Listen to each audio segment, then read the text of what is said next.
Halo, selamat pagi anak-anak ibu semua. Bertemu lagi dengan ibu di dalam pelajaran sejarah Indonesia. Ya, seperti biasa materi kita pada pagi hari ini merupakan lanjutan dari materi minggu yang lalu, yaitu perlawanan lokal atau perlawanan rakyat di Mataram untuk mengusir kekuasaan POC pada saat itu, ataupun judulnya Sultan Agung versus JV Koen atau perlawanan rakyat Mataram. Ya, anak-anak kami bisa juga mengamati bukunya di halaman 80. Ya. Di sini kita akan berbicara mengenai Sultan Agung. Ya, siapa itu Sultan Agung? Sultan Agung merupakan raja paling terkenal di kerajaan Mataram. Kenapa? Karena pada masa pemerintahan Sultan Agung, disitulah Mataram mencapai masa keemasan. Karena pada saat itu banyak terjadi ataupun Mataram banyak didatangi oleh pedagang-pedagang asing untuk mencari rempah-rempah. Di sini Sultan Agung memiliki berapa cita-cita untuk memperkuat wilayah kekuasaannya di Mataram ataupun untuk mengusir POC yang ada di Mataram pada saat itu. Yang pertama, Sultan Agung ingin mempersatukan seluruh wilayah yang ada di tanah Jawa. Yang kedua, Sultan Agung mengusir kekuasaan asing dari bumi Nusantara ini, termasuk pada saat itu POC. Di sini Sultan Agung sangat menentang kekuatan POC, ataupun Sultan Agung tidak suka terhadap kedudukan POC yang pada saat itu menguasai wilayah Mataram. Kenapa? Apa yang dilakukan POC pada saat itu? Karena di sini POC melakukan monopoli perdagangan. Seperti yang kita ketahui ataupun materi yang sudah Ibu terangkan pada masa masuknya pemerintahan Belanda ke Indonesia, selain melakukan tujuan 3G tersebut, di situ ada kemarin mengenai monopoli perdagangan. Ya, anak-anak kami pasti masih ingat. Di sini Ibu kembali ungkit sedikit, apa itu monopoli perdagangan? Di mana semua hasil sumber daya alam pada saat itu wajib dijual kepada POC dengan harga yang rendah.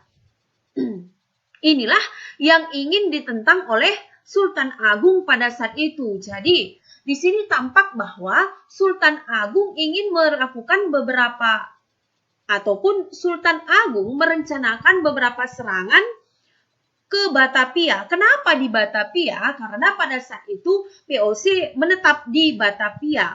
Yang pertama, tindakan monopoli yang dilakukan oleh POC. Yang kedua, POC menghalangi kapal-kapal dagang Mataram yang akan berdagang ke Malaka. Inilah hal yang dilakukan oleh POC ketika Sultan Agung ingin melakukan perdagangan ke wilayah Batavia pada saat itu. Ya. Yang ketiga, POC menolak untuk mengakui kedaulatan Mataram. Yang keempat, keberadaan POC di Batavia telah memberikan ancaman serius bagi masa depan Pulau Jawa, sehingga pada tahun 1628 Sultan Agung mempersiapkan Mataram ataupun Sultan Agung mempersiapkan rakyat Mataram dengan persenjataan yang lengkap untuk menyerang POC yang sedang menduduki Batavia pada saat itu. Ya, di sini Batavia adalah nama Jakarta. Batavia, Sunda Kelapa, Jayakarta, dan akhirnya sekarang sering disebut dengan Jakarta.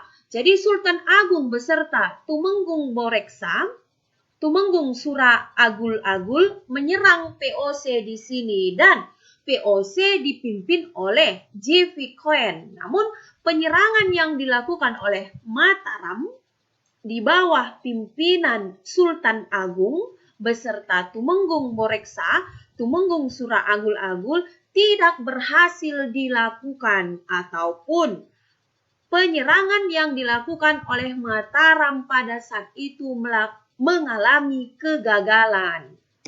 Ya. Setelah kegagalan yang pertama untuk menyerang POC yang sedang menduduki Batavia, maka Sultan Agung melakukan penyerangan yang kedua dengan mempersiapkan persenjataan yang lebih lengkap seperti sejumlah kapal-kapal. Oke, dengan semangat juang yang dilakukan oleh Sultan Agung beserta rakyat Mataram untuk menghancurkan kedudukan POC, maka di sini tampak bahwa POC kembali menyerang Sultan Agung dengan masyarakat. Apa yang dilakukan oleh POC? Ya, di sini POC menghancurkan 200 kapal Mataram dan 400 rumah penduduk dan ikut juga menghancurkan lumbang beras yang dibuat oleh Sultan Agung sebagai tempat persediaan bahan makanan. Batavia dengan menghancurkan benteng Hollandia. Benteng Hollandia merupakan benteng tempat pusat pertahanan POC pada saat itu dan gagal menghancurkan benteng Bommel. Jadi benteng Hollandia bisa dihancurkan dengan cara dikepung dan benteng Bommel gagal dihancurkan oleh pasukan Mataram. Namun di dalam peristiwa tersebut pada tanggal 21 September 1629 akhirnya di sini J.V. Coen meninggal. Jadi ketika J.V. Coen meninggal, jadi Sultan Agung beserta rakyat Mataram melakukan ataupun memanfaatkan situasi kritis tersebut. Dan pasukan Mataram terus melakukan penyerangan terhadap Batavia pada saat itu. Karena di sini tampak bahwa pemimpin dari POC, J.V. Coen meninggal, jadi situasi kritis tersebut dimanfaatkan oleh pasukan Mataram di bawah pimpinan Sultan Agung. Ya, di sini POC semakin marah dan kembali lagi menyerang pasukan Mataram. Di sini tampak bahwa pasukan Mataram semakin lemah dan serangan Sultan Agung tersebut kembali mengalami kegagalan. Di sini apa yang dilakukan oleh Sultan Agung ketika serangan yang dibuatnya untuk mengusir POC terus mengalami kegagalan? Ya, tampak di sini bahwa Sultan Agung melakukan kemampuan diplomasi, yaitu kerjasama antara Mataram dengan POC. Tampak di sini kerjasamanya. Yang pertama yaitu POC harus mengakui eksistensi Mataram dengan POC mengirim upeti kepada di sini tampak POC dengan POC harus mengirim upeti kepada Sultan Agung, tepatnya Mataram.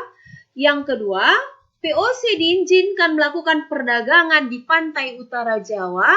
Yang berikutnya, POC tetap melakukan monopoli perdagangan. Inilah jalan diplomasi yang dilakukan oleh Sultan Agung dengan pasukan POC pada saat itu. Di sini tampak bahwa pada tahun 1645 Sultan Agung akhirnya meninggal dunia. Dan pada tahun tersebut juga posisi Mataram semakin lemah dan kembali POC menduduki Mataram. Oke, di sini nampak bahwa bagaimana perjuangan Sultan Agung untuk mengusir POC dari Mataram dan mengusir POC dari Batavia, walaupun serangan yang dilakukan oleh Sultan Agung tersebut gagal. Beberapa kali serangan yang dilakukan oleh Sultan Agung dan rakyat Mataram tersebut gagal, dan jalan terakhir yang dilakukan yaitu dengan cara diplomasi. Namun akhirnya di sini tampak bahwa Sultan Agung sebelum bisa mempertahankan Mataram akhirnya meninggal dunia. Ya, di sini tampak Ibu buat di layar slide-nya bahwa disinilah contoh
Di sini contoh slide yang Ibu buat, contoh perlawanan rakyat Banten pada saat itu untuk melawan kekerasan CP Koen ataupun sering juga disebut dengan POC. Ya, anak-anak kami bisa memperhatikan seperti inilah contoh para pejuang kita pada saat itu untuk mempertahankan negara kesatuan Republik yang kita cintai ini. Oke, sekarang masuk kita ke perlawanan yang berikutnya, yaitu perlawanan Banten.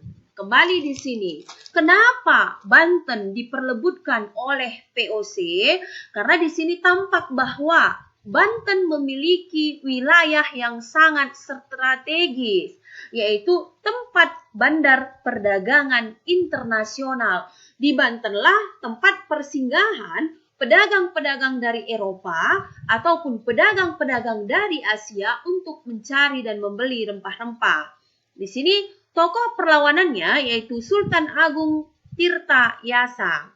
Sultan Agung Tirtayasa mengembangkan hubungan dengan negara Asia dan mengundang para pedagang dari Eropa seperti Inggris, Prancis, Denmark, dan Portugis pada saat itu. Dan di sini tampak juga bahwa Sultan Ageng membangun saluran irigasi. Apa fungsi dari saluran irigasi tersebut? Ya, untuk kepentingan pertanian dan memudahkan transportasi perang. Inilah fungsi dari saluran irigasi yang dibuat oleh Sultan Ageng. Ya, tampak di sini namanya nak ya, Sultan Ageng Tirtayasa. Itulah orang yang membangun irigasi yang berfungsi untuk kepentingan pertanian dan memudahkan transportasi perang. Ya, apa yang dilakukan oleh POC? POC memperkuat kota Batavia dengan mendirikan benteng pertahanan seperti benteng Norwich. Tadi tampak bahwa penyerangan Sultan Agung yang pertama tidak berhasil. Lanjut ke penyerangan Sultan Agung Tirtayasa, yaitu anak-anak kami bisa melihat nanti jalan ceritanya bagaimana akhirnya penyerangan yang dilakukan oleh rakyat Banten tersebut. Di sini POC memperkuat kedudukannya dengan cara mendirikan benteng pertahanan seperti benteng Norwich.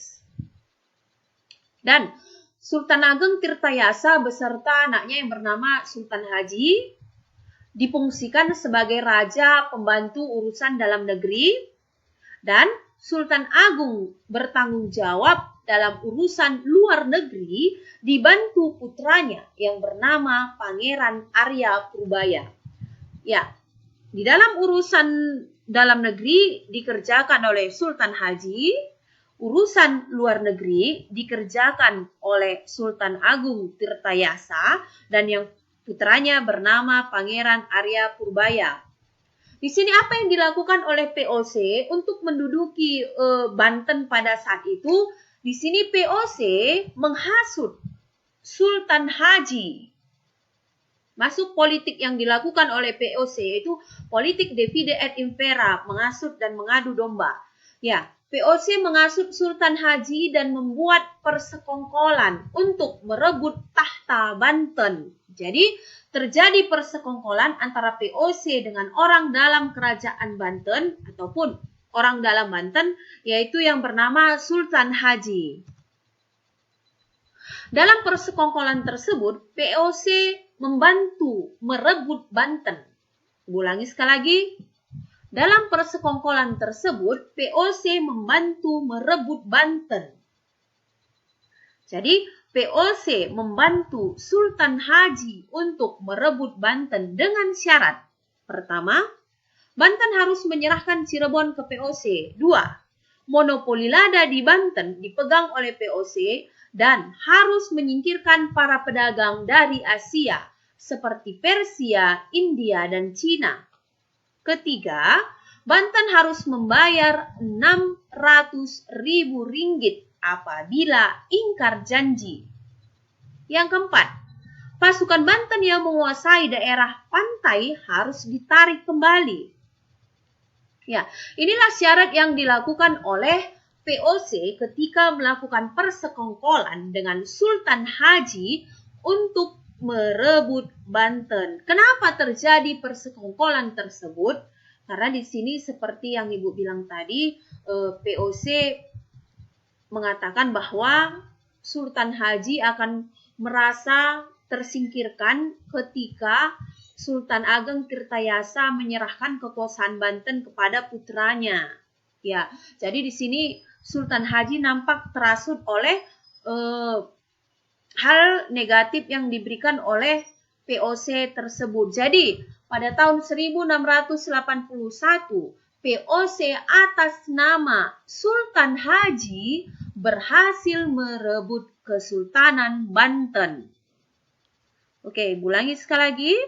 Pada tahun 1681, POC atas nama Sultan Haji berhasil merebut Kesultanan Banten dan Sultan Haji menjadi Sultan Banten di Istana Surosoon.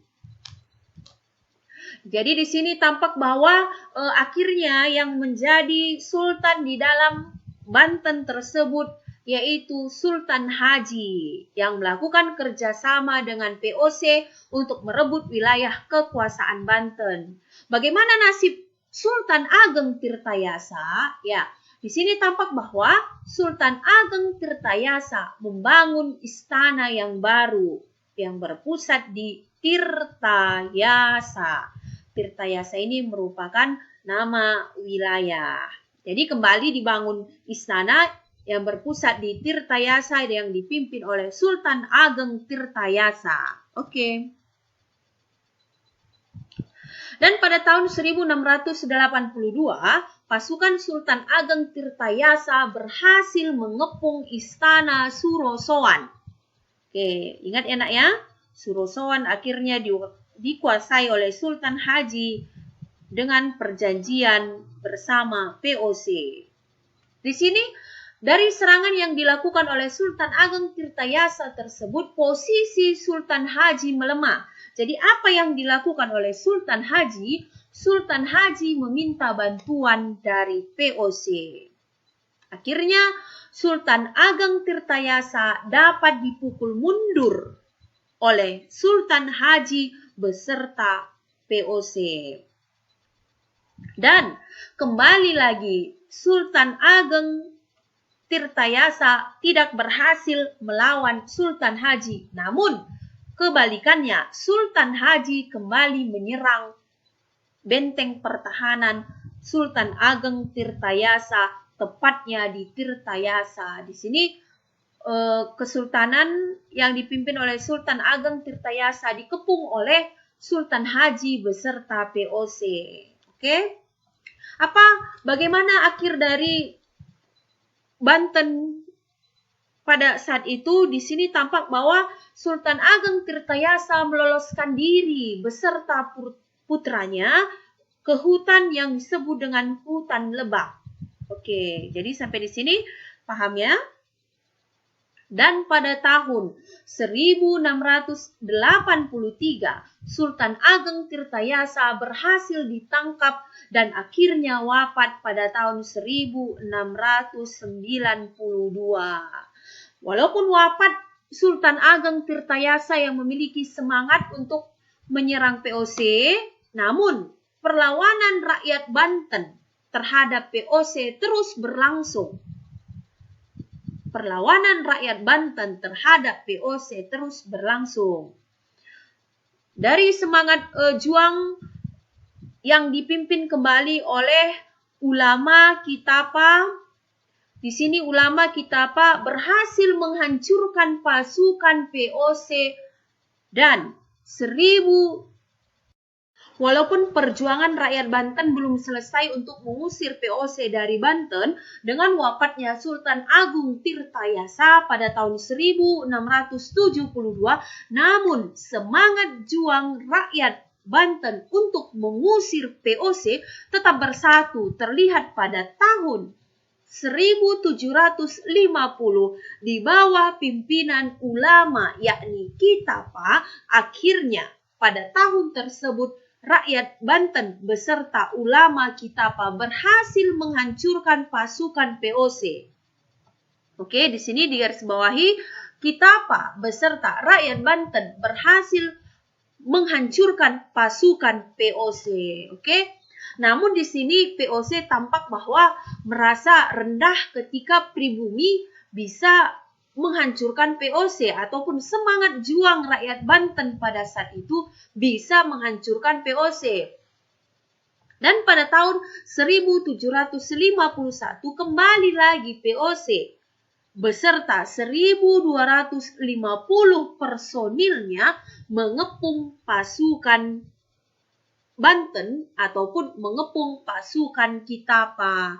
Ya, tampak di sini bahwa terjadi penyerangan antara rakyat Banten dengan POC, yaitu Kitapa meloloskan diri ke hutan untuk melakukan perang gerilya. Ya, dari semangat juang yang dilakukan oleh Kitapa mewakili rakyat-rakyat yang ada di Banten pada saat itu, yaitu Sultan Ageng Tirtayasa dan ulama yang bernama Kitapa. Tampak di sini bahwa Kitapa dikenal oleh rakyat Banten sebagai lambang kekuatan Banten. Oke, ini adalah gambar istana Sorosowon ataupun sisa-sisa istana Sorosowon pada saat itu yang dikuasai oleh Ki Haji bekerja sama dengan POC.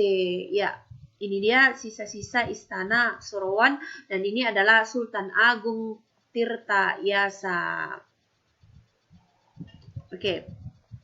Dari penjelasan materi yang Ibu terangkan barusan, Ibu berharap anak-anak kami bisa memahami materi tersebut dan Ibu berharap anak-anak kami juga semakin giat di dalam belajar untuk mempertahankan ancaman-ancaman yang berasal dari luar ataupun negara kita sendiri dengan cara salah satunya yaitu menghargai jasa-jasa para pahlawan yang ada di negara kita, yaitu pahlawan-pahlawan yang ikut mempertahankan negara kita dari serangan-serangan POC ataupun penjajah-penjajah pada saat itu. Ya, sekianlah materi penjelasan materi singkat yang Ibu tayangkan pada hari ini. Ibu berharap anak-anak kami paham dan mengerti dengan materi penjelasan Ibu barusan. Oke, terima kasih.